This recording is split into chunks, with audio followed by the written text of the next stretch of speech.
Hello there! Welcome back to Void Dwarf Studios, and today we are going back to Age of Sigmar. I'm going to be trying to do at least one Age of Sigmar video a week. I'm thinking I might try and release 2 videos on average, one over the Sunday being 40k related, and one during the week on a Wednesday being Age of Sigmar, or Warhammer Fantasy, or something along those lines. And the hope is that this will become a regular thing, and you can put your clock by it. Well, all things being equal. So, Age of Sigmar factions. I have done a history video of factions we're about to look at here, the different groups, and yeah, I hope you enjoyed that video. I'm going to try and put some kind of a link either in the description or a little tag or something. I'm still learning how to be technical with these things, so please be patient, and I will do my best. So, Age of Sigmar. Loosely speaking, the factions are drawn together into 4 distinctive groups, 4 grand alliances, as it were. They are Order, Chaos, Death, and Destruction. Now, it's not accurate to say that all the factions within this alliance have the same goal. They all have their own agendas, but loosely speaking, they're all wanting similar things. Like, Order wants stability and wants a continued growing, healthy economy where, people aren't murdering each other left, right, and centre, good stuff. Whereas Destruction wants to just, destroy. Just wants to blow everything up, smash things in the face, just run around having a good time. Chaotic in its nature, but not chaos. That's the important thing. Whereas Death is basically Nagash wants everything to be dead, so he controls everything. And Chaos is, chaos is chaos. They want everything to be on their terms and for their own amusement. And it's normally pretty bad for everyone involved. Yeah. Although ironically I wouldn't want Order to win either, because there are a couple factions within Order who are a little bit suspicious, shall we say. Looking at Morathi, most of all, if I'm honest. So, let's start with the most obvious candidate, shall we? And we'll start with Order first. So, first up, we have Stormcast Eternals, the reforged warriors of Sigmar, made into an elite fighting force. What to talk about with these guys? So, Sigmar, as part of his grand plan to destroy chaos, he has plucked the greatest heroes from the ages. Before they died, he took them to the Soulforge, remade them into the Stormcast Eternals, who are now warriors of incredible strength, feats of arms, and bravery. So as this is a faction-focused video, what does a Stormcast army offer? Stormcast are heavily armoured and armed warriors who are pretty tanky, They can form a very solid battle line, but they've also got some very fast units. They are kind of the jack of all trades. Yeah, they're pretty tough, especially in the current edition. I'm not a fan of fighting Stormcast Eternals if I can help it, because they are a very solid bunch of troops. You kind of need to overwhelm them with superior numbers to have much of a good chance. All the good stuff you want in a heroic army of good people. Well, I say good. There has been a couple things the Stormcasts have done recently that are a little bit suspect, but I'll explore them properly in their own faction video. Next, we have the Caradon Overlords, the technological and scientifically minded dwarves, predominantly from the realm of metal, but they have spread to all the other realms. These guys are fantastic aviators, inventors, and if you love steampunk, you will love the Caradon Overlords. Floating ships, plenty of guns, plenty of awesome pistols and cannons, and yeah, these guys are fun. They're one of the armies I collect actually, along with the Fire Slayers. Any dwarven goodness is good. With these guys, what you want to do is you want to pound your enemy to pieces with gunfire, and then use your ships as various forms of mobile transports for your troops, who can get close and then stabby things as much as possible. But yeah, you want to use the guns and the ships. The ships are awesome. They're some of my favourite models. And I quite like this new take on dwarves. Speaking of dwarves, we move on to the Fire Slayers. The Fire Slayers follow a similar aesthetic to the Slayers from the world that was, the main difference being they are trying to seek out their god Grimnir, or at least the pieces of Grimnir. When Grimnir had his fight with the Magmadroth, Volcatrix, the big beastie that it was, their fight caused an explosion where both died and sort of fused together into a new metal. This metal the Fire Slayers collect and they fuse it to their bodies, which grants them temporary power increases. Their belief is if they can find enough pieces of their god, it will revive Grimnir, and in so doing, bring back a new age of prosperity for the Dwarven race. Fire Slayers have worked for many different people, including Chaos at one point, although I don't think they particularly like to talk about that. But they will hire themselves out to fight for other cities. If you like an army that is colourful, red, full of axes and angry little bearded men, fire, and also big beastie lizards called Magmadroths, who are basically little dragons who spout fire, no flying, but you know, they're cute beasties. They're one of my favourite models at the moment. Then yeah, Fire Slayers are going to be for you. Now, the Free Guild cities.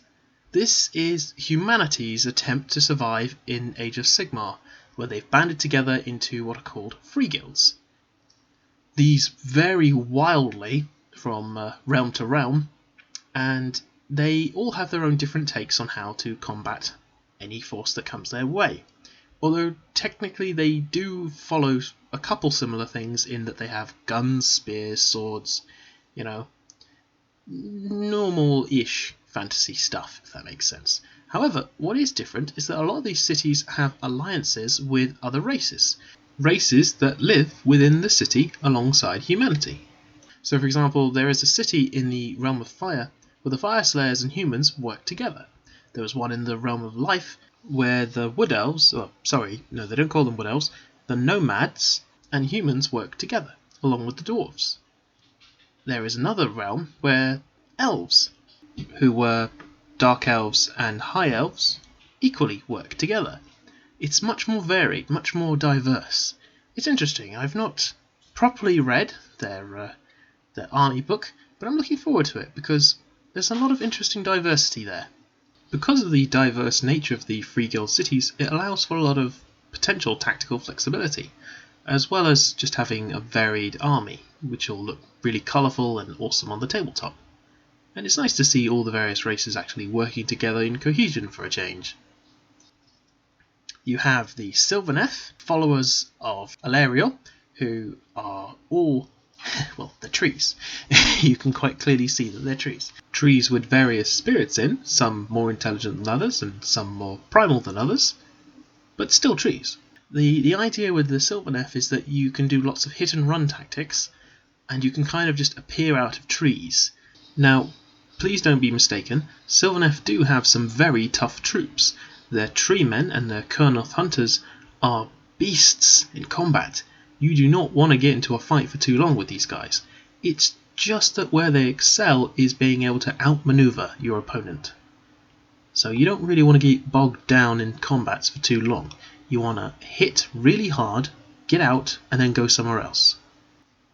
You have the Witch Elves led by Morathi, a zealous cult of Cain, the god of murder, bloodshed, and violence, who are essentially mercenaries. They will fight for almost anyone except Chaos. They particularly hate Chaos. But Morathi is not too choosy, so long as she gets her money and her followers and patronage. These ladies are in the Order faction, but to call them good guys would be a long stretch. Probably the longest stretch out of the lot. Yeah, they're allies of convenience, I want to say. How the Witch Elves fight is by screaming masses of angry elf ladies, armed with knives and whips and all kinds of fun stuff, who hurl themselves at the enemy. Although there are certain temples and cults that might be less suspicious, I want to say, than the others. But yeah, Morathi herself, don't trust anything she says or does. Morathi is, well, I'll get into her own character video someday, but Morathi is not to be trusted. Ever, really. The Witch Elves worship Khaine through murder, through violence, through war. That is how they worship him. And they are very zealous in their pursuit of their worship. You do not want to get in the way of a Witch Elf army, because they will just keep on coming, and they are so fast and agile that trying to hit them is like trying to hit mist. Next up, we have some more elves, the Idoneth Deepkin. These Atlantean elves, who live at the bottom of the oceans and lakes of the realms, come forth to steal souls. They steal souls because their souls are not working properly. Many of them are born without one, and so in order to function properly they require souls, so they often go on raiding missions. The Idoneth Deepkin are a tragic story in and of themselves. When Teclis created them, he saw something was wrong within their souls and tried to destroy them, and the Deepkin decided to flee because, they didn't want to die. Many of them, as I said, were born without souls and therefore were only half alive, and many of them didn't live to the ancient long days of their previous elven incarnations. If you want an army full of sea creatures, full of desperate elves trying to find a way to survive in this terrible world, then you will like the Idoneth Deepkin. The way they fight is with an interesting little mechanic called the tides. So depending upon what stage the tide is in, is what kind of stuff you can pull off. It's quite an interesting little combat system, actually. But yeah, the real reason you're collecting these guys, though, is because of the sea creatures. Like, they have sharks, they have a giant turtle with massive teeth.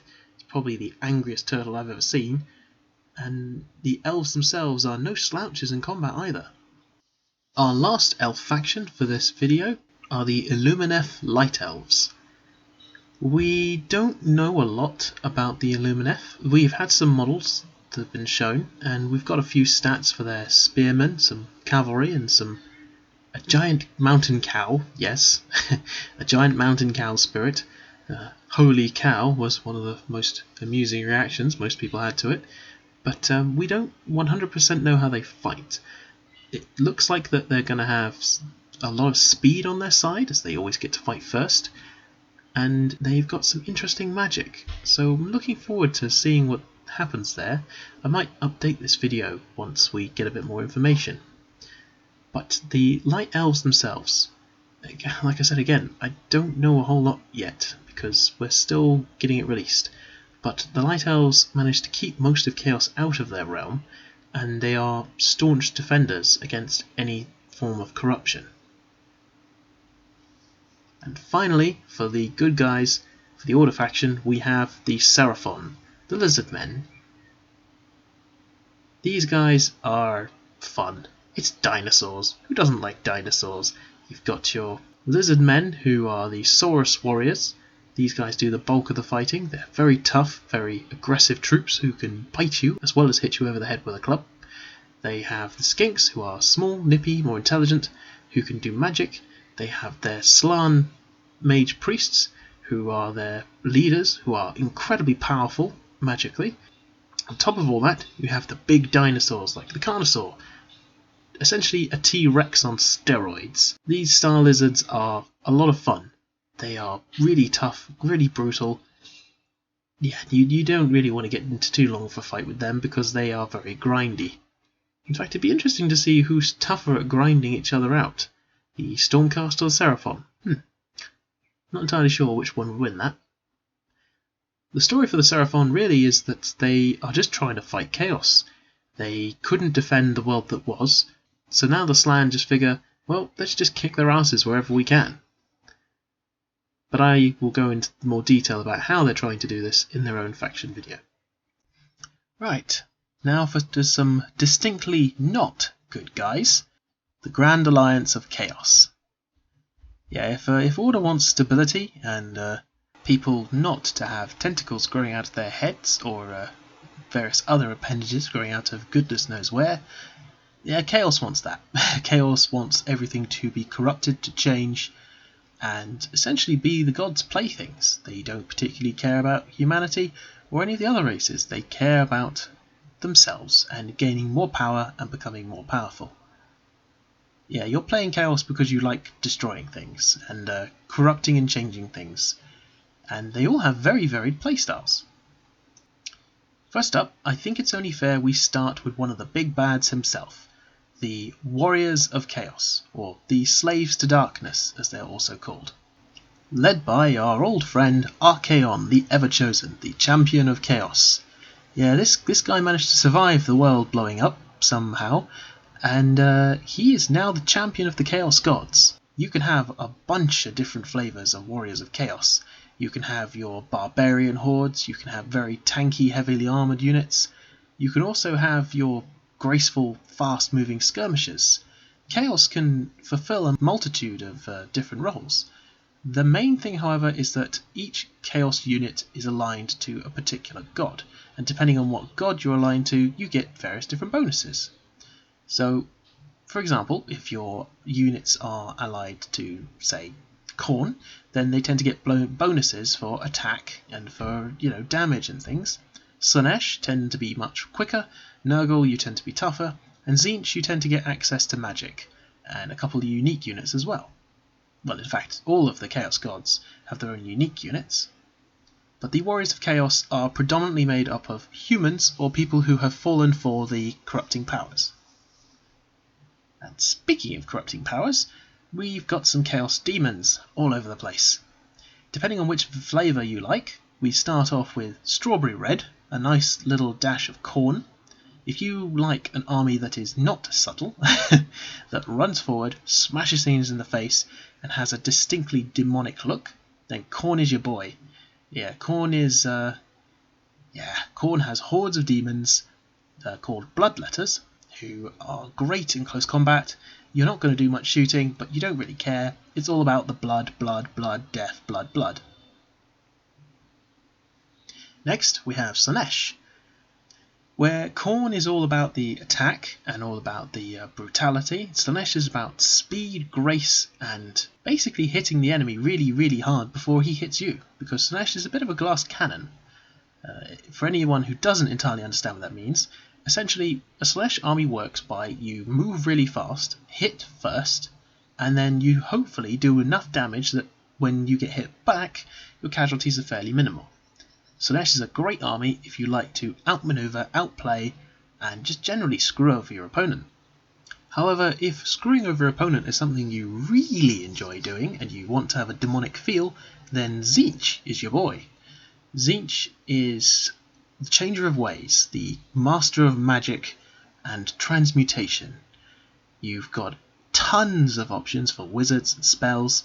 If you want a very sorcery magic looking army with demons and corrupted humans who have become bird-like and all kinds of incredible looking mythical creatures, then Tzeentch is probably the one you're going to enjoy the most.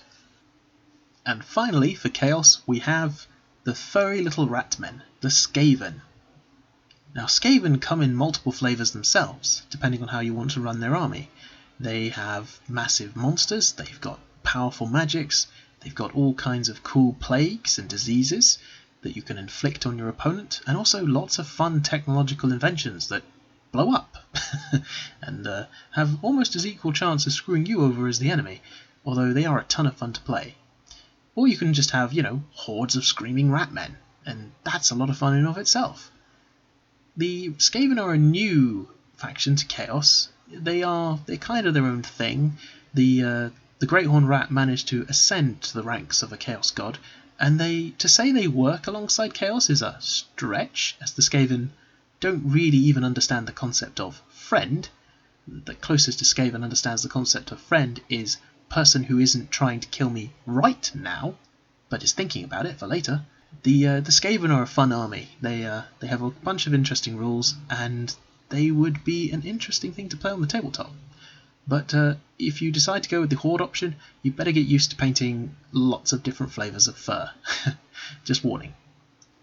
Right, halfway through now. time for a slice of, well, death.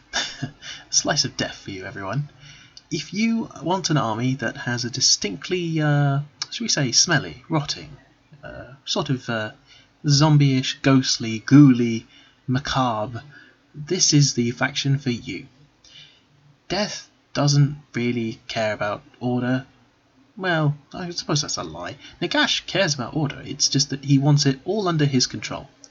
If everything was under Nagash's control, as far as Nagash is concerned, things would be fine. Everyone else shouldn't have to worry anymore.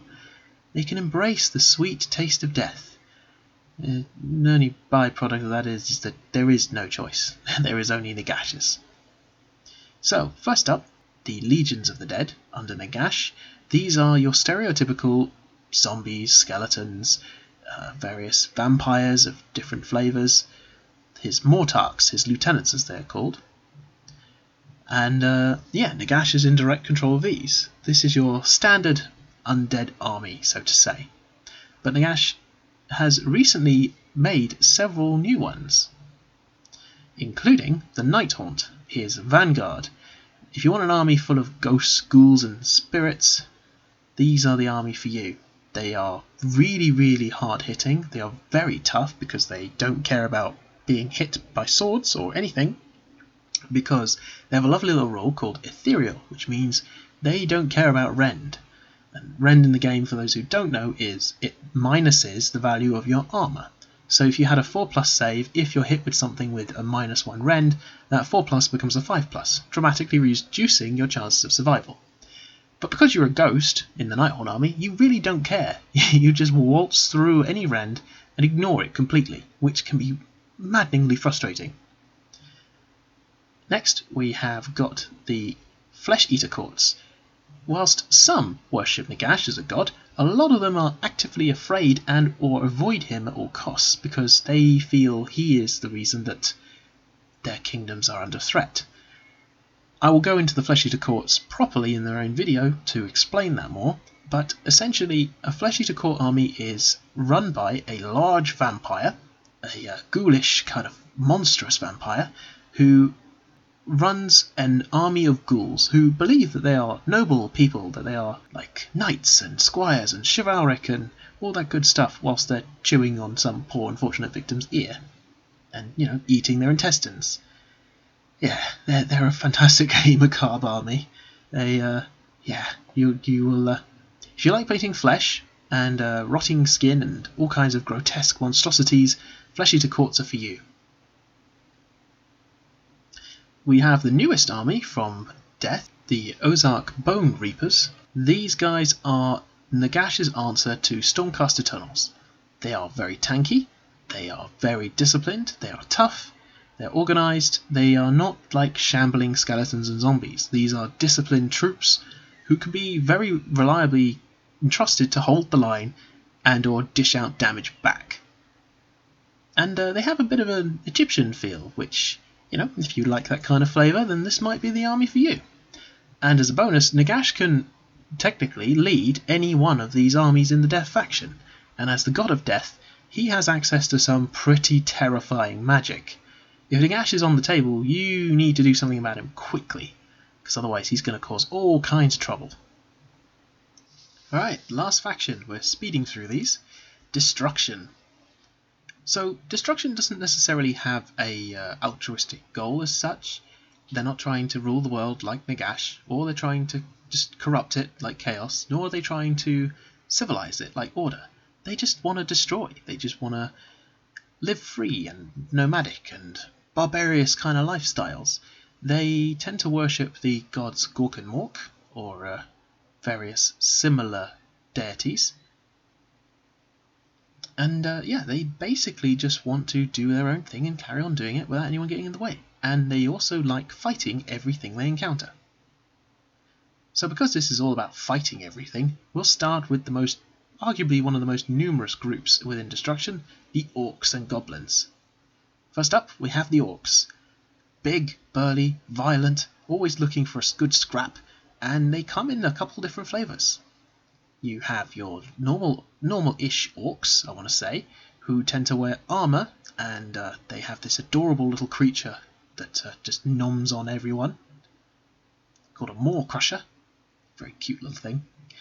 And you have the Savage Orcs, or Uruks, I should say. These guys are all about painting themselves in different colours, believing in Gork and Mork will protect them, and using shamanic magic to enhance their ability to hunt big prey. The bigger thing they kill, the more they believe it brings glory to Gork and Mork, and the more prowess their tribe gets. These guys are nutters. I love them. They're some of my favourite greenskins. And finally, you have the Goblins, the most numerous of which are the Moon Clan. These Gits, as they like to be called, or as I like to call them, are a relatively new addition to Age of Sigmar. These guys specialise in having squigs, poisons. You've got all kinds of different means of spiders. If you like a creature-based army, then you'll like these guys, because in addition to your goblins, your spiders, and your squigs, you can have trolls left, right, and centre, which are equally tons of fun to have. The next current army is, and the last one for now, are the ogres. If you like to have a small model count, then the ogres are probably going to be one of your favourites, because you don't need that many models for an ogre army, because an ogre is ridiculously tough by himself, and they tend to carry massive weapons or cannons as basic firearms. Ogres are all about eating things. They are hungry all the time. They just want to travel around the world, eating, fighting, just having a ton of fun in the process. And they have a kind of Mongolian-ish identity, I want to say. And they also have access to some big beasties, like some hairy woolen mammoths that can breathe ice, as well as some rhino-looking creatures. Yeah, you're going to like these guys if you like creatures. Destruction has a lot of creatures in their armies, so big monsters and creatures are going to be part of the fun for a Destruction-based army. And finally, and I add this here, even though it's not available yet, it has been announced that it will become an army in and of itself. The Gargants, the Sons of Behemoth. These are giants, and we've had a couple different flavours of giant being shown by Games Workshop, if you want to check out their community page. And yeah, the insinuation we're being given is you can just have an army of giants, which will probably be an even smaller army than an ogre one. So, if you're trying to save on number of models to paint, then, this might be the one for you. I'm personally very curious about getting a giant army. It just seems like a ton of fun. Oh, and before I finish, you can add a giant to any of the Destruction armies. So if it wasn't bad enough that you can bring a giant spider to the table, you can also bring a giant along with him as well. Right, that was a very quick overview of the Age of Sigmar armies. I'm sorry I haven't been as detailed on some of them as I'd like.